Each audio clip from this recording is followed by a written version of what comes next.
Namaste, Pranam, Gita Dhyanam.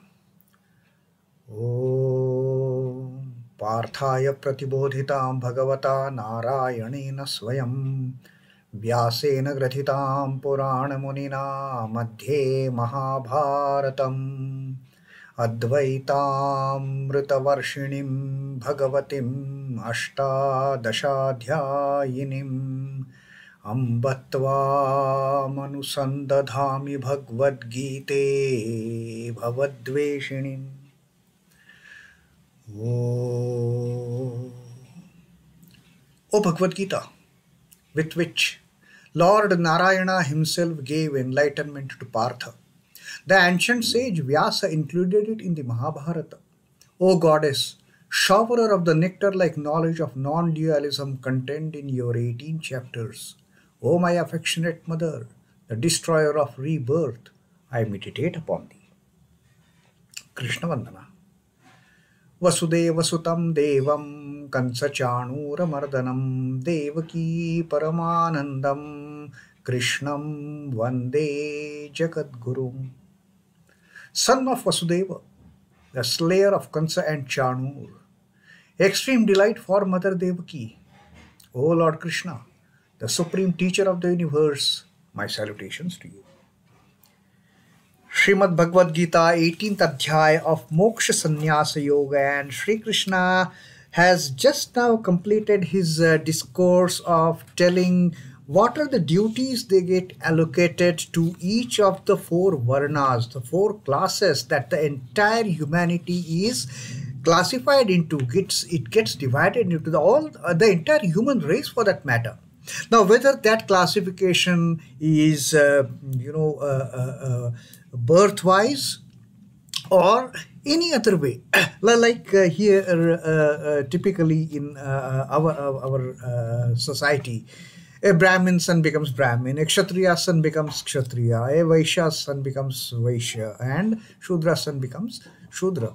But in other societies also, where there is no birth-related division of the masses, of the classes, even there we find the same duties that Sri Krishna has mentioned for all these four classes. So it is apparent that irrespective of depending on the categorization as per birth, all the human beings, they sometime or the other, they fit into these four classes, they fit into these four categories, and accordingly they keep on receiving the duties that they have to perform. Like the Brahmana and the Kshatriya. Brahmana duties, Sri Krishna has said that it is mostly of the spiritual nature, of the evolutionary nature, of being from the lower scale to the lower plane, to the higher plane, to the higher plane, to the higher plane, and finally to the plane of liberation, the mukti. That is what the duties for the Brahmin, the duties for the one who is to attain the Brahman. That's how those duties, they get classified. Then the one who is of the Kshatriya dharma, he has to protect the masses, he has to do good to the people, he has to be a godlike figure for all those people around him or around her. So that is the true Kshatriya, when one is protecting the masses, when one is protecting the humanity, when one is protecting the righteousness from unrighteousness. Those are the duties of the Kshatriya. And then there are two serving classes. One class that we read in our previous reading, the duties of the Vaishya and the Shudra. The Vaishya is basically industrious type, getting into the business activities, agriculture, cattle rearing, dairy farming, and all those endeavors which determine the materialistic growth of this society. Materialistic in a sense, it is all into the financial domain. Krishi Gauraksha Vanijam Vaishya Karma Svabhavajam. These duties of agriculture, the cattle rearing, and the business enterprises, the endeavors, the all these startups and other businesses, getting involved into the business activities, generating money and using it for the betterment of the society. That is the true duty of the Vaishya. It is not just hoarding the money. It is not just making the money. It is not just making profits and piling up your own financial resources. No, that is not. But the Vaishya karma svabhavajam, the inherent inborn duty of the Vaishya is to get engaged into these activities of Krishi, Gauraksha and Vanijya, of agriculture, of cattle rearing, dairy farming and the business enterprises. Earn money, make profits and use those profits for the benefit of the mankind. Like the true Kshatriya, he will snatch money from the unrighteous people and make it put to use for a social uplifting, for the good cause. So the Vaishya he's also engaged in activities which earn money. But then that money earned, that profits earned is utilized for, again, in the charity, in the philanthropy, in doing good to the society, giving back to the society what is earned from them. That is the Vaishya dharma svabhavajam, Vaishya karma svabhavajam.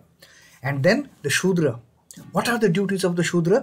Paricharyatmakam karma, serving others. Whatever help is required by other classes, whatever help is required, this is the physical help, not just the mental help or the spiritual help. The spiritual help is provided by the Brahmins. The physical help as such, in terms of protection and taking care, wiping out the unrighteousness, that help is provided by the Kshatriyas. The Vaishyas are providing help in terms of cultivating the foods, the nourishment for this entire humanity, providing milk and milk products, creating business enterprises, earning money and helping the society with that money which is earned out of those business enterprises. Now, everybody is in the helping class, but the Shudras, it is paricharyatmakam. It is actually the physical help consisting of service, serving others. That is their svabhavajam shudrasyapi karma. So this is how Sri Krishna has elaborated on the types of duties that all the four classes of the human race, they have to undertake. All these get allotted to them as per their inherent nature. Need not be as per their birthright, for that matter. A Brahmin son need not be a Brahmin, for that matter. A Brahmin son can be a Kshatriya. A Brahmin son can be a Vaishya. A Brahmin son can be a Shudra. Similarly, a Shudra son need not be Shudra. He can be a Brahmin. A Shudra son, a Shudra father who has been serving others. Maybe his son gets into a position of teaching at a very high caliber, dons the duties of a Brahmin. Or a Shudra son, he joins the army and becomes a true Kshatriya, protecting the borders, protecting the masses, protecting his country, protecting the people of that country. And this crisscrossing can happen in any of the four classes. A Brahmin son can become Kshatriya or a Vaishya or a Shudra. Kshatriya's son, son is not only son, even daughters for that matter now. The daughters also equally competent in performing any of these duties. So a Kshatriya's child can become a Brahmin by the nature of the duties that are being performed. Can become Vaishya, can become Shudra. A Vaishya's child can become Brahmin or a Kshatriya or a Shudra, or a Shudra's child can become a Brahmin or a Kshatriya or a Vaishya. So, based on the inherent qualities, based on the svabhava, each one of us keep on getting the duties allocated to us. And now Sri Krishna is further going to tell something about the duties that come to us, how we should look upon the duties that have come to us. Now Sri Krishna is going to throw some more light on this. He is going to explain in details about how we should look at the duties that come to us. Should we scorn at the duties, that the project that has come to us? Oh my God, why this has come to me? Or should we respect whichever duty has come to us? Because Sri Krishna says the duties come to people as a part of their svabhava, as a part of their inherent nature. Lord allocates these duties to them. Lord knows who is fit to do what, and accordingly the duties, they get distributed among this entire human race. They could be of the Brahminical type, they could be of the Kshatriya dharma type, they could be of the Vaishya type, or they could be of the Shudra type, depending on our inherent nature. We keep on getting all these different types of tasks. Maybe at one point of time we get into a Brahminical task, and then we suddenly we are that work is taken away from us, and we are given some work which is basically of the Kshatriya dharma orientation. Or maybe we are put into some kind of okay, now you have to do this startup, you have to work on this startup, start a business. We get into the fold of Vaishya. Or sometimes we just become helping hands to others. We just keep on serving others. Okay, now I cannot do much, but fine, I can provide little service to whichever work others are doing. So there we get into the Shudra format. So Sri Krishna says, this is what happens. You get the duties according to your svabhava. Now, Sri Krishna is going to tell further on how to treat these duties. Now, Sri Krishna is telling us in the 45th Shloka, sva-karma-nirataḥ saṁsiddhiṁ labhate naraḥ sva-karma-nirataḥ siddhiṁ yathā vindati chṛṇu. Sva-karma-nī abhirataḥ. Sva is one's own duties, karmaṇy abhirataḥ, the duties which one gets devoted to. The duties, one's own duties which one gets devoted to, which one gets engaged wholeheartedly, dedicatedly, while performing those. Saṁsiddhiṁ labhate naraḥ, the human being. Although naraḥ means the man here for that matter, but Sri Krishna doesn't, discriminate between a man and a woman. The naraḥ term is used as a neutral gender for that matter. Saṁsiddhiṁ labhate naraḥ, the man attains highest perfection. A human being attains highest perfection in whichever duty one gets and starts performing devotedly on that duty. Sri Krishna says, sva-karma-nirataḥ siddhiṁ, and while performing this one's own allotted duty, siddhiṁ yathā vindati, how vindati is how one finds, how one attains perfection. Sva-karma-nirataḥ siddhiṁ yathā vindati, while performing the duty that has come to one's fold, that has come to one's lap, that has come to one's hands, while performing those duties wholeheartedly, sincerely, how one reaches the stage of perfection. Siddhiṁ yathā vindanti chṛṇu. Now you listen from me, Arjuna. So now Sri Krishna is going to tell that how a person, whichever duty has fallen in his or her lap, taking it to be the Lord's command, taking it to be the Lord's order, taking it to be an opportunity provided to him or her by the Lord, it gets engaged in performing that duty wholeheartedly. Karmaṇy abhirataḥ, devotedly starts performing that one's own duty.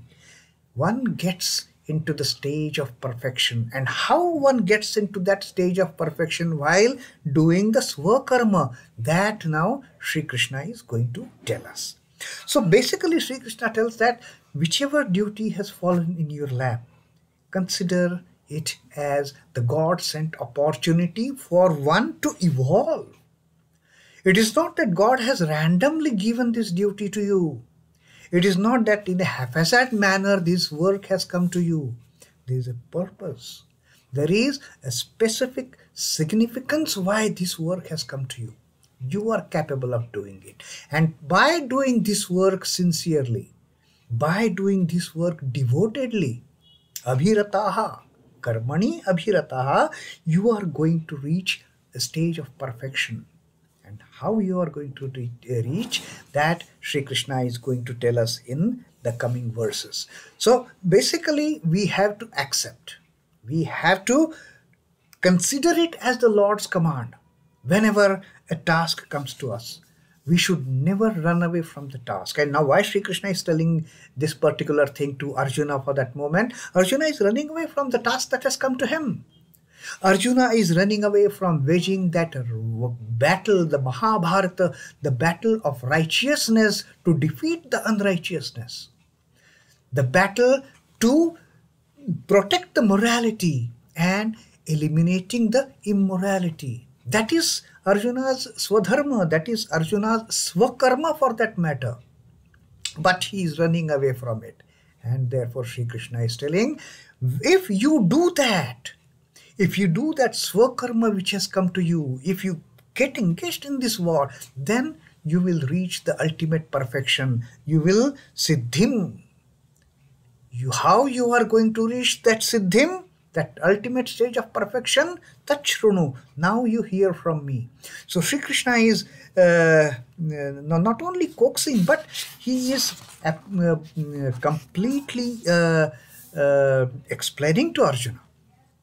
He is removing all the doubts and bringing back Arjuna from that mood of running away from performing the swa-karma, running away from performing the swadharma, getting back into action. That is Sri Krishna's motive in telling these details to Arjuna. And we also are fortunate enough that although Sri Krishna is telling Arjuna how to get back to our own duties which are allotted to us and perform them devotedly, and how to attain perfection in that, that Sri Krishna is going to tell each one of us who are reading this shloka, the next verses of the 18th adhyaya of the Bhagavad Gita. Till then, Om Namo Bhagavate Vasudevaya. Sri Krishna Arpanamastu. Jai Sri Ramakrishna. Jai Thakur. Jai Ma. Jai Swami.